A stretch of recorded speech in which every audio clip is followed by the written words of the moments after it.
தற்போதைய வானிலை குறித்தான அண்மை செய்தி. வங்கக்கடலில் நவம்பர் 20ஆம் தேதி உருவாக இருக்கிறது குறைந்த காற்றழுத்த தாழ்வு பகுதி என்ற வானிலை ஆய்வு மையத்தினுடைய அண்மை தகவலை நாம் பார்த்துக் கொண்டிருக்கிறோம்.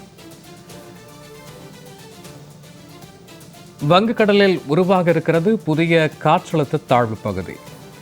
வருகிற 20ஆம் தேதி குறைந்த காற்றழுத்த தாழ்வு பகுதி உருவாக வாய்ப்பு இருக்கிறது என்று வானிலை ஆய்வு மையம் தற்போது தகவல் ஒன்றை பதிவிட்டுள்ளது.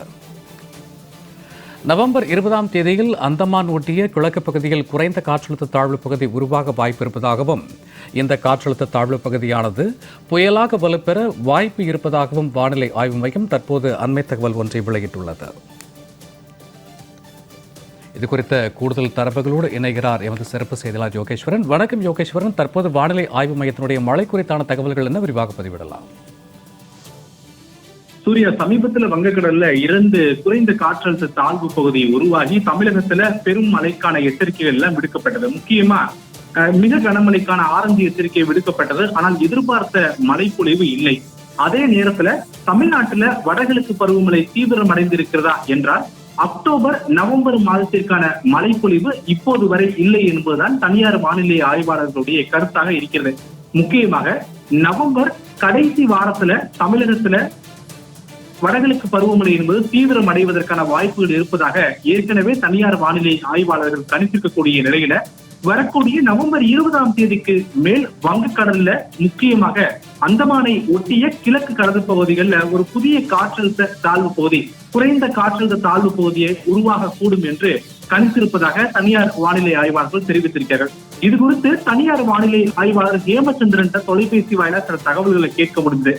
இது போன்ற தகவல்கள் வருகிறது. இது குறித்தான உண்மை தன்மை என்ன என்பது குறித்து விசாரிக்கப்படும் போது இந்த புதிய காற்றழுத்த தாழ்வு பகுதி உருவாவதற்கான சாதகமான சூழல் என்பது நிலவி வருகிறது.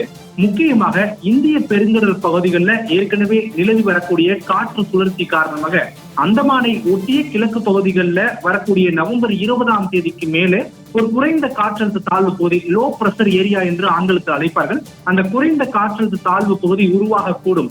அது நவம்பர் 25ஆம் தேதிக்கு மேலாக இலங்கை மற்றும் தமிழ்நாட்டினுடைய டெல்டா மாவட்டங்களை ஒட்டிய பகுதிகளில் ஆழ்ந்த காற்றழுத்த தாழ்வு பகுதியாக வலுப்பெறக்கூடும் என்று அவர் தெரிவித்திருக்கார். அப்போது நம் தரப்பிலிருந்து கேட்கப்பட்டது, இது புயலாக வலுப்பெறுவதற்கான வாய்ப்புகள் இருக்கிறதா என்று கேட்கப்பட்ட போது புயலாக வலுப்பெறுவதற்கான வாய்ப்புகள் இருக்கிறது. ஆனால் நவம்பர் 20ஆம் தேதிக்கு மேல்தான் அது குறித்தான முழுமையான தரவுகள் அனைத்தையுமே தெரிந்து கொள்ள முடியும் என தெரிவித்திருக்கக்கூடிய தனியார் வானிலை ஆய்வாளர் ஹேமச்சந்திரன், ஒருவேளை இந்த வங்கக்கடல்ல வரக்கூடிய நவம்பர் 20ஆம் தேதிக்கு மேற்பட்ட தேதிகள்ல உருவாகக்கூடிய குறைந்த காற்றழுத்த தாழ்வு பகுதி என்பது ஆழ்ந்த காற்றழுத்த தாழ்வு பகுதியாக வலுப்பெற்று அது புயலாக வலுப்பெறக்கூடிய பட்சத்துல அது தமிழ்நாட்டினுடைய டெல்டா மாவட்டங்கள், முக்கியமா சென்னைக்கும் நாகைக்கும் இடையிலான பகுதிகளில் அது கரையை கடப்பதற்கான வாய்ப்புகள் அதிகம் இருக்கிறது என்பதை முன்கூட்டியே கணித்திருப்பதாக அவர் தரப்பிலிருந்து தெரிவிக்கப்பட்டிருக்கிறது. ஒருவேளை புயலாக வலுப்பெறவில்லை என்றாலும் கூட ஆழ்ந்த காற்றழுத்த தாழ்வு பகுதியாக அது நாகப்பட்டினம் உள்ளிட்ட கடற்கரை பகுதி, முக்கியமா டெல்டா மாவட்டங்களை ஒட்டிய கடற்பகுதிகளில் அது கரையை கடப்பதற்கான வாய்ப்புகள் இருக்கிறது. நவம்பர் 25ஆம் தேதிக்கு மேலாக, அதாவது நவம்பருடைய கடைசி வாரத்துல தமிழ்நாட்டினுடைய வடகிழக்கு பருவமழை என்பது தீவிரமடையும் என்ற ஒரு தகவல்களையும் தனியார் வானிலை ஆய்வாளர் ஹேமச்சந்திரன் நம்மோடு தொலைபேசி வாயிலான தகவல்களை எல்லாம் பகிர்ந்திருக்கிறார். வங்கக்கடலில் உருவாக இருக்கும் புதிய காற்றழுத்த தாழ்வு பகுதி குறித்து தனியார் வானிலை ஆய்வாளருடைய கணிப்பு குறித்த கூடுதல் விவரங்களுக்கு நன்றி யோகேஷ்.